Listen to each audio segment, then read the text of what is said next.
I want you to have fun, so let me teach you some advanced movement tips for the last Phoenix.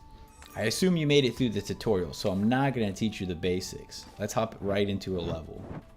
So the first thing I should show you is that if you shoot down, you stop your downward momentum. One of the things people forget about all the time is rocket jump. If you shoot at the same time that you jump, you'll propel yourself much higher. Also, you can destroy these blocks and these thorns with your fire gauntlet. When you're wall jumping, all you have to do is press jump. You don't have to press left or right, you just have to press the jump button. It'll automatically wall jump. As soon as you touch a wall, you can let go of all the input and you slide down the wall automatically. However, while on the wall, you can still shoot. You can even shoot downwards to boost yourself up a little bit on the wall. And if you want to fall faster, you can press down and you'll slide down the wall. If you're out of fireballs, you can still break through dirt by charging. Charging also hurts enemies. So you can just stand next to enemies and charge up to damage them. You should use your fire gauntlet to have more control in the air. So for example, here I need to jump over the spikes. I'm gonna jump up and use the fire gauntlet to make sure it pushes me over that section. And for example, here, if I jumped here, I could make that jump. However, now I can't make the jump. But if I jump and use my gauntlet, that's how I can get over there. So use your gauntlet to get to places. It's so much fun. Like from down here, you would think I can't make it up there. But if I rocket jump at the right time, dude, it's gonna make it so much more fun once you start rocket jumping. And I freed this guy here. They drink my blood every day. That's what he said. By the way, the fires heal you. So if you see the giant plus sign, a lot of people miss that. If you hold down on platforms, you can drop through them. You can drop through the mushrooms as well. Check it out. Let's go follow him. Got him.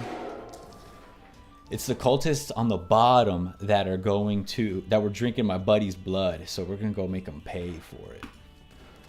We reached the bottom here, and you can tell it's the bottom because of this elevator. This takes you to the final boss battle.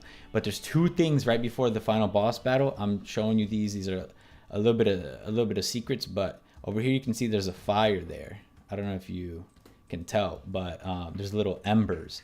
And so if we go down here, then right before the final boss battle, you can heal up. So I think I'm gonna keep this going. Like before every boss battle, there's gonna be a fireplace somewhere near it. Look at the lighting, dude. The lighting looks so cool. There's gonna be a fireplace near it, so that way you can heal up.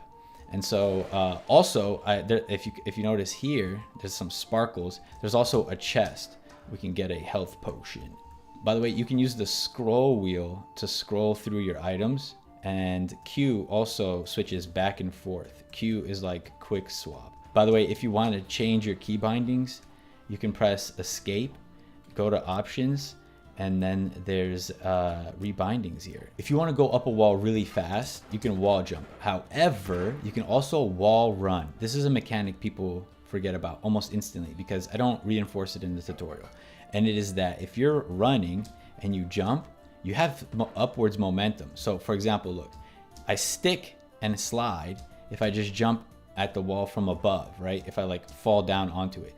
But if you come to the wall from underneath and you hold jump, if I hold jump, you can see my character's legs going up the wall. And then if you combine that with a rocket jump, remember that's a rocket jump. You shoot at the same time as you jump. If you combine a rocket jump with a wall run, I think you get the highest momentum in this game, and it's almost kind of broken. Look at that. That's how you scale up walls really quickly. Oh, I messed it up that time. There we go. I just did it again. That is a pretty fun skill move that you could do.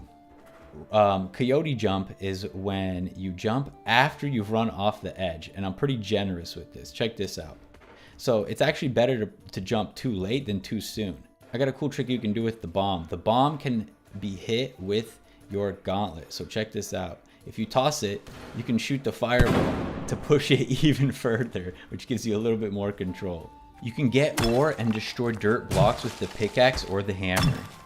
Eventually, Obor's gonna suggest that you buy some armor, and you can repair the armor with ore. You'll be able to get this armor pretty early, so you definitely should. When it breaks, it creates like a spell that damages enemies, so you really want to equip it as soon as possible. The 15 out of 15 is the armor, and it's also the amount that it blocks, and it's also the amount of ore it takes to repair it. You can see I'm wearing the armor now, and the health bar is great. It shows 15 out of 15, which is the amount you can block. Evelyn's shop has charms that refresh over time, so whenever you're back at the caravan, you should check out what she has for sale. Buy something, and don't forget to equip it to one of your ear slots. At the top here, these dots are your fireballs, and then that red to orange line is your recharge rate. That's how quickly they're charging. And so if I hit the charge button, it turns white and it's going a lot faster. Death is progress. When you die, you can buy skills for more fireballs and to shoot them faster, and that's how you can basically fly in the air. It's a lot of fun. I hope that you back the game on Kickstarter and at least try the free demo on Steam.